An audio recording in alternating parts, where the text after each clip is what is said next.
তো এই নীল পানি আসলে এমনিতে সরাসরি দেখতে গেলে দেখবেন যে স্বচ্ছ পানি, এখানে ময়লা আবর্জনা একেবারে নেই, অনেকটাই পরিষ্কার পরিচ্ছন্ন। আর ওই দিক দিয়ে প্রচুর পরিমাণে মেঘ করেছে আকাশে। তো এটা হচ্ছে মূলত চিংড়ি মাছ। তো এই চিংড়িগুলো কিন্তু বিচের পাশে বিক্রি করা হয়, মানে 5টা 100 টাকা এইভাবে বিক্রি করা হয়। তো এই সমস্ত বাজারগুলো থেকে কিন্তু এই মাছগুলো মূলত নেওয়া হয়ে থাকে। তো এখানে লটকা মাছের ফ্যাক্টরি দেখা যাচ্ছে, প্রচুর পরিমাণে লটকা মাছ, এগুলো লটকা মাছ। তো আজকে অন্য মাছ কিন্তু আমরা তেমন একটা উপভোগ করতে পারলাম না, শুধু যেদিকে তাকাই শুধু লটকা আর লটকা। তো এই জায়গাটা দেখেন, এখানে কিন্তু বরফ করা হচ্ছে, মানে বরফ কল। তো যে কোনো মাছের যে আড়ত রয়েছে সেখানে প্রচুর পরিমাণে বরফ লাগে। তো সেই বরফের ফ্রিজিংয়ের বরফ এখানে কিন্তু উৎপন্ন হচ্ছে, দেখুন আপনারা।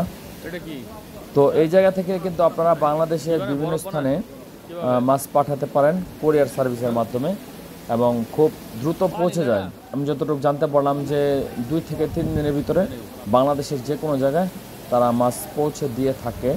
এখান থেকে বরফ কিনে সেই বরফের মাধ্যমে সুন্দরভাবে প্যাকেজিং করে আপনাকে আপনার বাসায় পৌঁছে দিবে। তো সেক্ষেত্রে আপনারা এখান থেকে মাছ দেখে তারপর ক্রয় করতে পারেন। এই সবগুলো লটকা মাছ, আজকে শুধু লটকা আর লটকা মাছ, অন্য মাছ আমরা তেমন একটা দেখতে পেলাম না।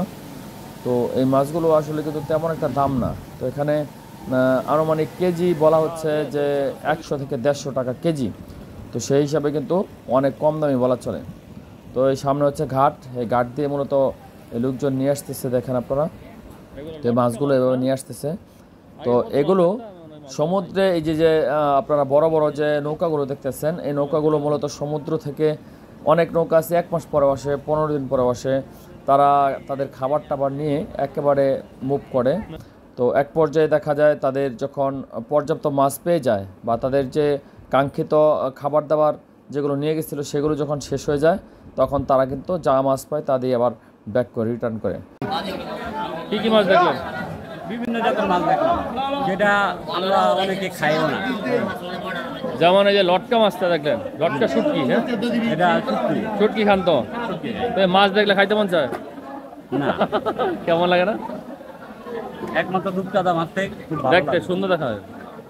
তবে এই জায়গায় অনেক বড় বড় মাছ পাওয়া যেত, এখন নাই আগের মতো।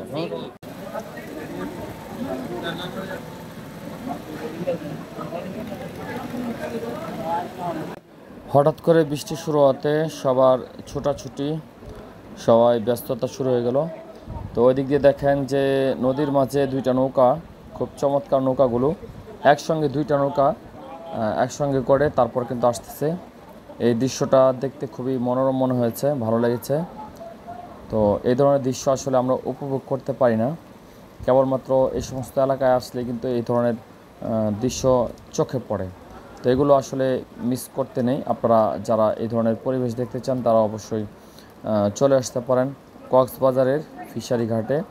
এখানে আসলে অবশ্যই বোধ করি যে ভালো লাগবে।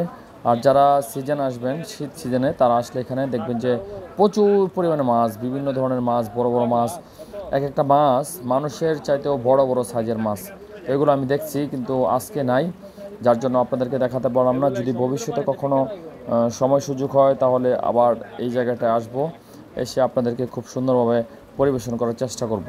তো দেখতে পাচ্ছেন আকাশ খুবই মেঘাচ্ছন্ন, যেহেতু আমরা বৃষ্টির দিনে এখানে আসছিলাম সেহেতু আস্তে আস্তে দেরি হয়েছে, এবং রাস্তায় কিন্তু আমরা তেমন সুবিধা করতে পারিনি।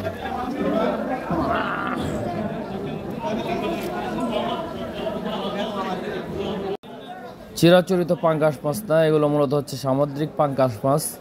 তো এই মাছগুলো এখানে দাম যাচ্ছে 180 টাকা কেজি। তো আমার কাছে অনেক কমই মনে হয়েছে, যেহেতু আমাদের দেশীয় পাঙ্গাস মাছটি প্রায় 150 টাকা করে। সেক্ষেত্রে এই সামুদ্রিক পাঙ্গাস এগুলো কিন্তু অত্যন্ত সুস্বাদু, খেতে খুবই মজা। তো ইচ্ছে ছিল নিয়ে আসার, কিন্তু বৃষ্টির জন্য শেষ পর্যন্ত সিদ্ধান্ত নিতে পারলাম না। তো এই দেখুন মাছগুলো মূলত অনেক দিন আগের মনে হচ্ছে, তো বরফ করে রাখা হয়েছে, যার জন্য অনেকাংশে ফেটে ফুটে গেছে, মানে মাছের কোয়ালিটি তেমন একটা সুবিধা মনে হচ্ছে না। তার একটা কারণ হচ্ছে দীর্ঘ সময় তারা এবার সমুদ্রে পাড়ি দিয়েছে, কিন্তু ওরকমভাবে মাছ নাকি তারা পাচ্ছে না। তো 2-1 জেলের সাথে কথা বলে জানতে পারলাম এখন সমুদ্রে মাছ পাওয়া যাচ্ছে না। তো কারণ হচ্ছে জোয়ারের সময়। এই দেখেন ইলিশ মাছগুলো, তো এই মাথাটা কিন্তু ফাটা, ইলিশ মাছের মাথা ফাটা।